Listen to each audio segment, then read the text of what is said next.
Terima kasih Anda masih bersama kami pemirsa di Lunch Talk, dan saat ini kita sudah tersambung dengan Wakil Kepala Dinas Pendidikan DKI Jakarta, Bapak Bowo Irianto. Selamat siang Pak Bowo. Selamat siang Mbak. Iya, langsung saja Pak, kita ingin mengkonfirmasi untuk pendaftaran PPDB yang sudah berlangsung tanggal 13 sampai 15 Juni yang seharusnya bisa diverifikasi 15 sampai 17 Juni ini dinyatakan tidak berlaku seperti itu Pak. Dan besok rencananya sudah ada pra pendaftaran lagi seperti itu Pak. Ada informasi yang bisa disampaikan untuk para calon siswa yang ingin mendaftar? Baik, pertama atas nama Dinas Pendidikan kami mohon maaf atas terjadinya ketidaknyamanan dalam rangka pelayanan PPDB online SMA dan SMK DKI Jakarta yang dalam jadwal semula itu dilaksanakan dari hari Rabu tanggal 15 hingga tanggal 17. Secara faktual bahwa 2 hari Rabu dan Kamis kemarin proses PPDB berlangsung tidak berjalan baik sesuai dengan keinginan, dan akhirnya Dinas Pendidikan dengan berbagai pertimbangan melakukan pendaftaran ulang PPDB SMA dan SMK yang akan dimulai pada hari Sabtu besok, sekaligus dilanjutkan pada hari Senin, Selasa, dan Rabu. Ya Pak Bowo, sebenarnya apa yang terjadi sehingga sulit sekali ini para siswa untuk mengakses online untuk pendaftaran siswa baru ini Pak Bowo? Ya, secara teknis saya memang tidak memahami terkait dengan masalah yang terjadi, namun demikian yang ditangkap dan juga yang kemudian kami pahami adalah memang demikian padatnya arus lalu lintas data selama 2 hari, dan ini sangat maklum karena memang para pendaftar ini pada waktu yang bersamaan memang melakukan pendaftaran yang cukup padat sehingga server dan juga sistem PPDB kami tidak sanggup untuk mengatasinya. Oke, belajar dari situasi yang sudah terjadi di 2 hari ini Pak, adakah antisipasi yang sudah dilakukan oleh Disdik DKI Jakarta untuk menangkal kejadian yang sama terjadi nanti untuk 4 hari ke depan Pak? Benar sekali bahwa sejak kemarin setelah kami mengalami hal yang sudah terjadi, maka kami juga minta bantuan dukungan teknis juga dari salah satu perusahaan telekomunikasi, dan kami mohon dukungan sepenuhnya dan minta jaminan, dan kami menjadi yakin setelah kami rapat bersama bahwa besok kami akan melakukan dengan harapan semuanya berjalan sesuai rencana, Mbak. Ya, kita ke Mas Pratama dulu. Tadi kan kalau dikatakan tidak ada jaringan, tidak ada sistem yang tidak bisa sukses betul-betul, tidak bisa diretas seperti itu. Nah, jaminan seperti apa nih yang berani diberikan oleh tadi sudah bekerja sama dengan perusahaan telekomunikasi? Jaminan seperti apa, Mas mungkin menyampaikan sedikit informasi dulu ya kepada Pak Bowo, bahwa mungkin takutnya beliau dapat laporan yang agak salah gitu. Karena begini, kita tahu bahwa jika hanya masalah jumlah pengakses, itu tidak akan berpengaruh terhadap database yang sudah masuk. Jadi kalau misalkan sistem itu down gara-gara kebanyakan jumlah pengakses dalam waktu yang bersamaan, data akan tetap di sana. Gitu. Itu kita bisa tambah bandwidth, kemudian kita bisa misalkan tambah space, itu nggak ada masalah gitu. Tapi di sini yang jadi masalah adalah datanya adalah ikut rusak gitu. Nah itu sebenarnya yang bermasalah adalah bukan pengakses dalam waktu yang bersamaan.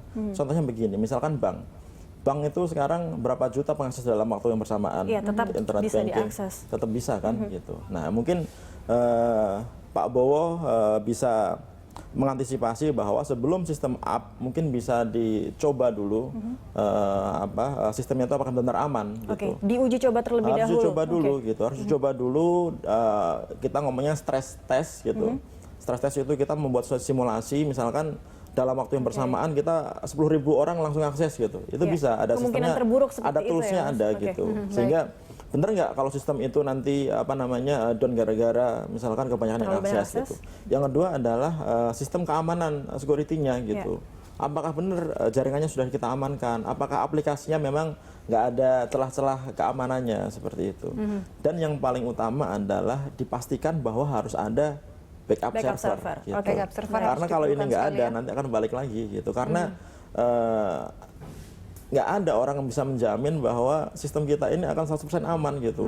Mau itu hacker yang paling jago sekalipun, mau itu orang yang paling hebat sekalipun, nggak akan bisa jamin. Ya, Baik, baik. kita coba konfirmasi ke Pak Bowo. Tadi Mas Pratama mengatakan ada 3 hal dan yang memang paling penting terakhir harus ada backup server. Pak Bowo, sejauh ini untuk yang akan dijalankan ke depannya tanggal Besok. 18 sampai 22 untuk pendaftaran online ini sudah adakah backup server yang disediakan, Pak Bowo?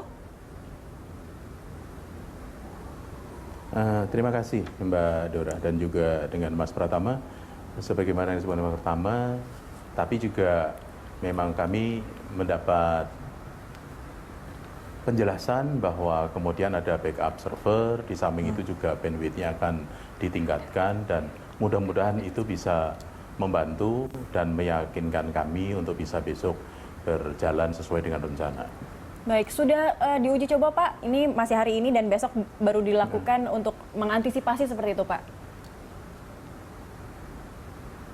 Ya, pada hari ini juga kita sudah mencoba dengan kawan-kawan, kemudian juga dalam rangka untuk pelaksanaan besok pun pada siang hari ini pada waktu bersamaan kami juga sedang mengumpulkan para operator agar ketika besok dilaksanakan kita berharap semuanya bisa berjalan sesuai dengan rencana. Demikian Mbak. Oke baik, itu secara teknis Pak Bowo, untuk persyaratan pendaftarannya masih sama dengan sebelumnya Pak. Bagaimana calon siswa ini mereka bisa mendaftar dari sekolah asal mereka atau harus datang ke sekolah yang ingin mereka pilih? Baik, terima kasih. Terkait dengan pendaftaran dengan prinsip online ini sebenarnya pendaftaran bisa dilakukan dimanapun. Kalau kemarin memang banyak orang tua datang ke sekolah karena memang mereka di tempat-tempat yang mestinya dilakukan tidak bisa dilakukan. Sebenarnya itu besok kami berharap dan menyampaikan kepada masyarakat pendaftaran itu mestinya bisa dilakukan ke sekolah yang akan dituju, tidak mesti datang ke sekolah yang dituju. Jadi misalnya posisinya yang bersangkutan tinggalnya di wilayah Jakarta Timur, sementara lokasi sekolah itu di Jakarta Pusat, dia bisa datang ke sekolah di Jakarta Timur saja untuk melakukan pendaftaran. Yang kemudian membedakan dengan proses pendaftaran yang terdahulu adalah bahwa saat besok ini pra pendaftaran dan proses pendaftaran dilakukan bersamaan. Yang kedua juga yang membedakan adalah pada proses pra-pendaftaran yang dimulai besok, ini semua masyarakat, semua calon pendaftar bisa melakukan pendaftaran di SMA dan SMK negeri di DKI Jakarta. Sehingga mereka tidak datang, misalnya harus berbondong-bondong datang ke satu tempat seperti kemarin di SMA 68, di SMA 13, atau datang ke SMA 3, tapi mereka langsung mendatangi ke sekolah yang terdekat dengan tempat tinggalnya selama sekolah ini berlokasi di wilayah DKI Jakarta. Baik. Pak Bowo, masih berlaku ini untuk 3 jalur, ada namanya jalur umum, kemudian jalur lokal, ada juga nanti ketiga ini jalur bangku kosong. Untuk jalur umum mungkin dari luar DKI Jakarta bisa mendaftar untuk bersekolah di DKI Jakarta, itu masih bisa dilakukan untuk pendaftaran besok, Pak Bowo?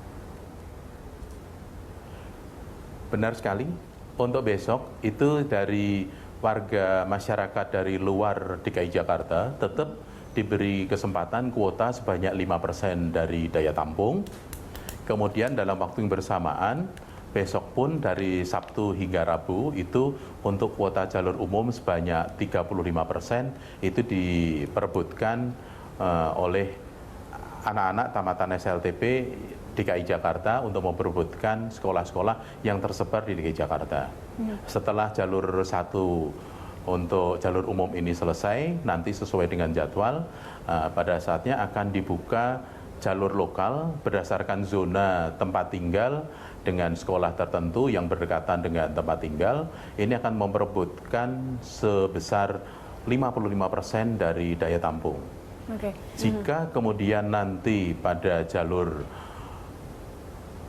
lokal itu masih terjadi daya tampung, nanti akan kita lihat apakah kemudian nanti masih perlu dilakukan pengisian pada tahap selanjutnya atau tidak. Demikian, Mbak. Ya, Pak Bowo, ada juga ini pendaftaran Cakria akademis dan juga non akademis. Non akademis artinya memang siswa-siswa yang mungkin memiliki prestasi. Itu masih ada keluhan, Pak, masih kurangnya informasi terhadap orang tua. Bisa dijelaskan, diklarifikasi, Pak Bowo? Baik, terima kasih. Untuk jalur prestasi, pertama kami sampaikan, itu sudah periodenya sudah selesai, dan kami sudah memiliki database untuk jalur prestasi. Kemudian terkait dengan masalah jalur prestasi ini, kami sudah berkoordinasi untuk cabang olahraga kami dengan Dinas Olahraga dan Pemuda. Untuk jalur untuk seni itu kami sudah dengan Dinas Pariwisata dan Kebudayaan.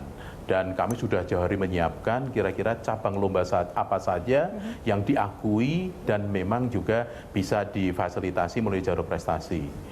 Kalau kemudian pada kesempatan tahun ini masih ada beberapa cabang yang belum terakomodir, tentu saja menjadi masukan buat kami untuk melakukan rapat bersama untuk nanti diidentifikasi pada PPDB tahun mendatang dengan pihak-pihak atau SKPD seperti Dinas Olahraga ataupun Dinas Pariwisata dan Kebudayaan. Demikian, Mbak. Pak Bowo, biasanya yang dikhawatirkan oleh para orang tua dan calon siswa sendiri adalah kuota di sekolah yang mereka minati seperti itu. Apakah ini juga sudah terkoordinasi dengan baik, sudah bisa informasi itu bisa didapatkan oleh calon siswa baru, Pak, agar mereka sudah mendaftar, sudah susah ini masuk ke situsnya, tapi mereka ternyata kuota di sekolah itu tidak mencukupi seperti itu. Kuota itu sudah diinformasikan, Pak? Baik. Mekanisme pemilihan dari calon pendaftar ke satu sekolah itu diberi pilihan 1, pilihan 2, dan pilihan 3.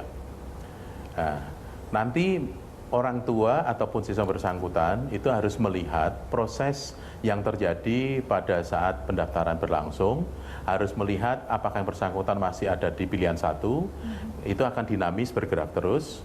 Kemudian apabila tidak, itu bisa nanti langsung melihat apakah bisa sudah tertampung di pilihan kedua, atau karena justru pilihan kedua itu barangkali NEM-nya malah justru lebih tinggi yang udah pada masuk di pilihan kedua, segera lihat di pilihan 3. Jika di pilihan 3 ternyata sudah tidak masuk lagi, segera cabut berkas, kemudian lakukan pendaftaran dengan sebelumnya melihat dulu kekuatan mana saja dari NEM yang dimiliki, kemudian melihat daftar sekolah A, sekolah B, sekolah C, ini NEM yang bisa masuk bagi NEM yang saya miliki di sekolah mana. Nah, kejelian itu termasuk yang akan membantu keberhasilan yang bersangkutan bisa masuk ke sekolah yang dikehendaki. Baik. Pak Bowo, terjadi juga dalam pendaftaran siswa baru ini, Pak, kesalahan dalam entry data. Jadi artinya dia bersekolah sebenarnya di DKI Jakarta, tapi di data yang tersimpan adalah di luar dari DKI Jakarta. Bisa dijelaskan apa yang terjadi nih, Pak? Untuk hal yang seperti ini, memang untuk masuk itu pendaftaran itu berbasis dengan nomor induk kependudukan.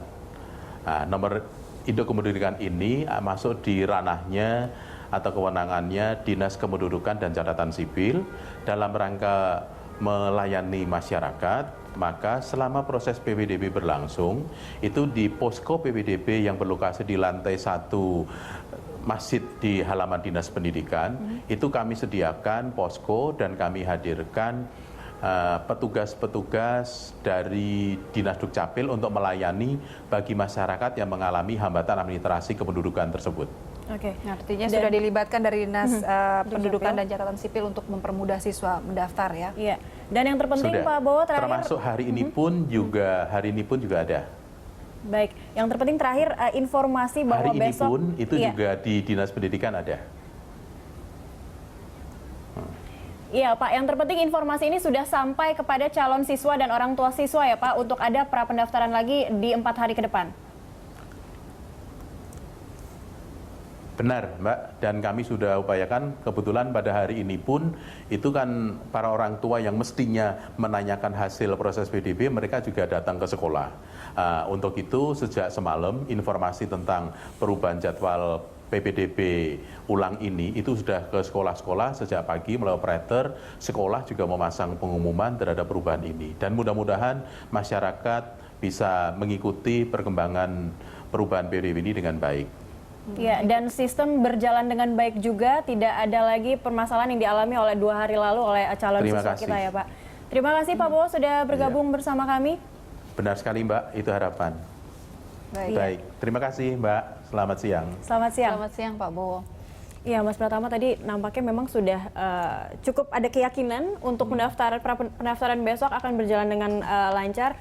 Backup server tadi Pak Bowo mengatakan sudah ada disediakan Sudah backup ada server. disediakan. Antisipasi yang lainnya mungkin yang harus bisa dilakukan. saran saja gitu. Sebenarnya Dinas Pendidikan DKI ini sudah melakukan revolusi sebenarnya dengan membuat online ini sebenarnya langkah yang sangat bagus sekali gitu. Tapi memang langkah yang bagusnya tidak cukup. Kita harus ada langkah-langkah Preventifnya mungkin. implementasi yang aman gitu. Jadi saran saya ada yang pertama adalah lakukan penetration test terhadap sistem sebelum besok di launching. Hari ini masih ada waktu, baik dari luar maupun dari dalam. Dari luar mungkin serangan memang agak susah gitu, tapi dari dalam itu 70% serangan itu bisa dari dalam. Seperti apa itu? Misalkan ada orang yang dari IP internal, dia masuk ke dalam ke sistem dari dalam gitu, biasanya nggak terantisipasi gitu. Nah dari luar ke dalam kita harus menggunakan, kita harus tes benar sistem kita ini benar aman, nggak ada celah, nggak ada lubang gitu. Karena semakin banyak kita melakukan testing, semakin tahu kita bahwa sistem kita ini benar aman.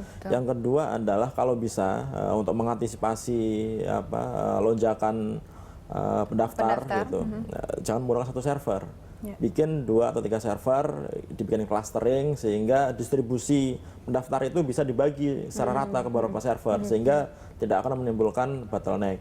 Gitu. Kemudian yang ketiga adalah jangan lupa benar-benar ini kadang-kadang kita bikin nanti gampang kita bikin backup gitu, tapi ternyata nggak kita lakukan gitu.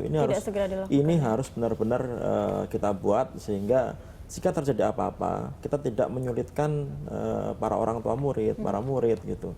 Karena kan mereka juga untuk mengisi itu dia perlu datang ongkos naik angkutan gitu kan, kasihan gitu. Nah kalau tiga hal ini dilakukan, insya Allah sih sistem akan jalan dengan lancar. Ya, kita harapkan apa yang dikatakan Mas Pratama, rekomendasi ini dilakukan oleh Dinas Pendidikan biar tidak lagi terjadi hal serupa ya seperti yang terjadi. Karena ini juga tadi yang disampaikan revolusi juga untuk dunia pendidikan. Karena sebenarnya sistemnya mungkin hampir sama dengan pendaftaran yang dulu, namun lebih data yang lebih banyak bisa terakses. Karena mau nggak mau kita sekarang harus mulai mengarahkan semuanya ke online. Pak Jokowi bilang kita harus jadi e-government yang bagus gitu. Ya, satu lagi, jika misalnya mendaftarnya via warnet atau seperti itu tetap bisa dilakukan untuk mengakses situs P. Tetap bisa dilakukan, cuma hati-hati gitu. Karena biasanya kalau kita masuk ke warnet atau komputer yang kadang-kadang kita nggak tahu itu ada apa, di situ mungkin bisa ada virus, kemudian di situ ada misalkan trojan. Jika kita menggunakan flash disk atau kita menggunakan media penyimpanan data, takutnya nanti kena virus gitu. Atau misalkan kita udah submit ternyata gara-gara virus itu dia memblok koneksi sehingga kita seolah-olah udah merasa upload ternyata di sana belum gitu. Kalau bisa sih menggunakan komputer yang memang trusted gitu, yang terpercaya, yang kita tahu bahwa memang di situ nggak ada masalah gitu. Ya, awareness dari para penggunanya juga harus ditingkatkan lagi. Baik, kita harapkan besok proses prapendaftarannya bisa berjalan lancar tanpa ada gangguan lagi berkaitan dengan situs yang akses PPDB. Terima kasih Mas Pratama sudah bergabung bersama kami. Dan pemirsa, demikianlah dialog Landstalk hari ini. Anda bisa mengirimkan informasi dan saran kepada kami lewat email di news@berita1.tv. Ya, atau Anda juga bisa follow kami via Twitter, Facebook, dan juga YouTube. Nantikan Landstalk setiap hari pukul 13 sampai dengan 14 waktu Indonesia Barat. Terima kasih. Sampai jumpa.